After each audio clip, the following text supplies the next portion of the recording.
Bismillahirrahmanirrahim. Assalamualaikum warahmatullahi wabarakatuh dan selamat sejahtera.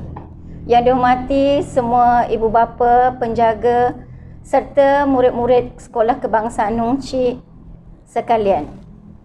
Saya mengucapkan selamat datang dan selamat kembali bersekolah di Sekolah Kebangsaan Nong Chik bagi tahun 2021 kepada semua murid yang dikasihi. Pada tahun ini, sesi persekolahan kita bermula dengan agak berbeza dari tahun sebelumnya. Kita semua maklum bahawa satu negara bermulanya sesi persekolahan kita secara alam maya.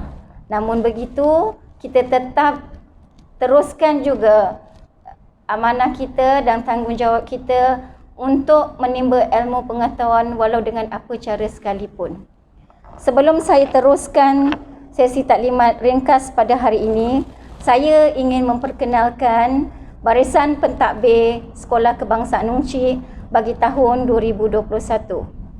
Saya, Cikgu Asma binti Kasim, selaku Guru Besar Sekolah Kebangsaan Nong Chik, akan dibantu oleh 3 orang penolong kanan, iaitu penolong kanan pentadbiran Puan Nuraisyah binti Zakaria, penolong kanan hal ehwal murid Encik Muhammad Syarizan bin Abdul Aziz dan Encik Azizul bin Aziz selaku penolong kanan co-curriculum. Manakala bilangan guru kita seterusnya berjumlah seramai 41 orang termasuk barisan pentadbir. Jadi saya rasa semua anak-anak murid tidak sabar untuk kembali ke sekolah. Namun begitu, kita perlu akur bahawa perintah kawalan pergerakan yang dikenakan pada kita perlu mematuhi prosedur yang telah ditetapkan. Oleh yang demikian, seperti yang telah diarahkan, bahawa sesi pembelajaran kita pada awal tahun ini adalah secara pengajaran dan pembelajaran di rumah atau lebih kenali sebagai PDPR. Walau bagaimanapun, sesi persekolahan tetap bermula pada 20 Januari seperti yang telah ditetapkan pada takwim sesi persekolahan tahun 2021. Ini bermakna anak-anak murid semua akan mula belajar melalui PDPR bermula pada tarikh tersebut, iaitu pada hari Rabu. Baik, jadual PDPR akan dimuat naik ke dalam Telegram channel Sekolah Kebangsaan Nong Chik yang dikenali sebagai dalam hashtag #WeAreNongChik dan juga akan dimuat naik ke dalam grup kelas masing-masing. Tugasan mata pelajaran akan dimuat naik juga ke dalam grup kelas ataupun ke dalam grup mata pelajaran yang dibina oleh guru-guru mata pelajaran masing-masing. Baik, seterusnya penghantaran tugasan, saya memohon kerjasama kepada semua ibu bapa setelah selesai anak-anak menjawab tugasan tersebut, mohon kepada ibu bapa untuk menghantar tugasan tersebut bagi semakan kepada guru-guru mata pelajaran. Penghantaran bukan dibuat secara bersemuka tetapi melalui penghantaran ke dalam grup mata pelajaran atau grup kelas masing-masing. Saya perlukan kerjasama ibu bapa ini kerana terdapat isu yang berlaku pada tahun lepas apabila terdapat kebanyakan ibu bapa yang tidak menghantar tugasan anak-anak mereka dan tugasan itu tidak dapat dinilai dalam pentaksiran bilik darjah. Ya, tuan-tuan dan puan-puan, ibu bapa yang dihormati sekalian, selain tugasan itu sebagai kerja latihan di rumah, tugasan tersebut juga boleh diambil kira dalam PBD. Ya, jadi saya mohon tolong hantar dalam bentuk gambar ke dalam kumpulan mata pelajaran ataupun kumpulan kelas masing-masing ataupun boleh dihantar dalam bentuk PDF kepada guru-guru mata pelajaran. Ya, jadi setelah guru-guru mata pelajaran menyimak tugasan anak tuan-tuan dan perempuan, mereka akan menghantar semula sebagai rujukan kepada tuan-tuan dan perempuan tentang hasil kerja anak-anak tuan-tuan sekalian. Ya, baik, saya mendapat satu permintaan, ada terdapat segelintir ibu bapa yang mengajukan tentang isu online, ya, tentang pembelajaran dalam talian secara langsung. Okay. Kami di pihak sekolah memang bersedia untuk mengadakan PDPR secara online.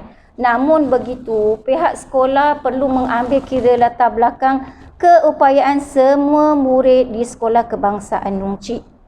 Oleh yang demikian, setelah beberapa justifikasi diambil dan juga secara rasional dan praktikalnya, kami memutuskan bahawa pengajaran secara offline itu lebih adil kepada semua murid. Ya, sebab kita faham terdapat kekangan yang sangat besar kepada sebahagian besar murid-murid. Peratusan ini memang telah diketahui di peringkat kebangsaan bahawa kurang daripada 40% sebenarnya murid-murid yang mempunyai peranti sendiri. Kita mengambil kira tentang pemilikan peranti, keupayaan data dan juga capaian internet. Ya, jadi kami faham keadaan tersebut dan bagi pihak sekolah juga warga pendidik, keutamaan kami adalah ilmu itu sampai kepada murid-murid walau dalam bentuk apa sekalipun. Kita berdoa bersama-sama agar pandemik ini akan tamat dan agar anak-anak dapat belajar secara bersemuka dengan guru-guru, kembali bersekolah dan mengikuti aktiviti seperti sedia kala. Jadi saya mohon sangat kepada ibu bapa, ya, yang memohon agar pengajaran dan pembelajaran ini diadakan secara langsung dalam talian. Saya mohon tolong fikirkan kepada mereka yang mempunyai kekangan tersebut. Namun begitu, saya percaya akan ada juga pembelajaran dan pengajaran yang akan diadakan secara langsung dalam talian oleh guru-guru mata pelajaran nanti. Namun saya tidak dapat janji bahawa kesemua mata pelajaran kita akan adakan secara langsung dalam talian. Jadi saya mohon ibu bapa, dalam keadaan pandemik ini kita lebih berfikir secara rasional, berfikir secara positif dan lebih memahami keadaan orang lain daripada diri sendiri. Baik, seterusnya adalah tentang penggunaan aplikasi Telegram. Bermula pada tahun 2021 ini, pihak sekolah memutuskan agar semua grup kelas menggunakan aplikasi Telegram sebagai medium komunikasi antara ibu bapa dan sekolah. Ya, pemilihan aplikasi Telegram ini berdasarkan beberapa justifikasi. Ya, yang pertamanya adalah tentang penstorannya yang besar, ya, mudah bagi guru-guru untuk membuat semakan dan penghantaran semula tugas-tugas kepada murid-murid, dan seterusnya penggunaan aplikasi Telegram tidak mengambil ruang memori yang banyak di dalam telefon. Ya, ibu bapa perlu tahu bahawa kadang-kadang terdapat fail atau dokumen yang besar, dia punya muatan itu, datanya besar. Jadi kami kenal pasti bahawa WhatsApp ini tidak dapat menampung, ya, store tersebut. Jadi itu sebabnya kami memutuskan menggunakan Telegram, kerana kami mungkin akan memuat naik banyak bahan-bahan yang boleh dikongsi bersama kepada ibu bapa dan penjaga, terutamanya dalam keadaan pandemik sekarang dan di mana PDPR berlaku. Terdapat banyak pembelajaran secara digital yang memerlukan penggunaan data yang besar dan storage yang besar. Jadi sebab itu kami memilih aplikasi Telegram sebagai medium berkomunikasi dan juga sebagai medium pembelajaran anak-anak di Sekolah Kebangsaan Nong Chik. Baik, sementara tentang buku teks pula, okey, saya memohon bahawa sementara ini tolong simpan dan jaga baik-baik buku teks tahun lepas.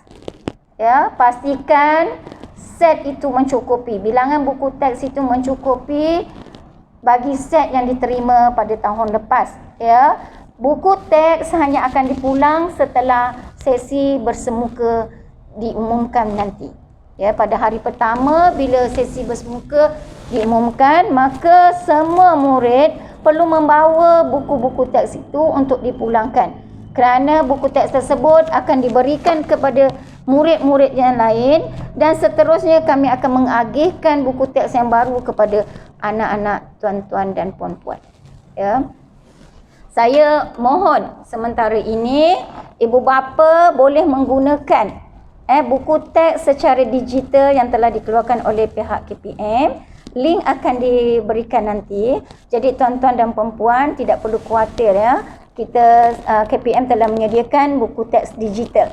Ya, nanti kami pihak sekolah akan sertakan link untuk membuka buku teks tersebut. Ya, akhir sekali saya mohon kerjasama kepada semua pihak. Saya tahu, saya faham bahawa kita semua dalam keadaan tertekan. Namun begitu, kita perlu kuat, kita perlu bersatu dan terus saling bekerjasama. Mohon tiada lagi kontroversi ataupun segala komen-komen yang negatif. Ya, semua pihak sedang mengalami tekanan. Jadi kami cuba yang terbaik untuk anak-anak tuan-tuan dan puan-puan dan mohon tuan-tuan dan puan-puan juga memahami keadaan kami. Ya, kita saling memahami, kita saling bekerjasama kerana impak yang baik itu adalah untuk anak-anak Sekolah Kebangsaan Nong Chee. Saya mengucapkan ribuan terima kasih sekali lagi atas kerjasama yang diberikan. Semoga pandemik ini akan tamat dan kita akan kita akan menjalani kehidupan seperti sedia kala. Saya sudahi dengan wabillahi taufiq wal hidayah. Assalamualaikum warahmatullahi wabarakatuh.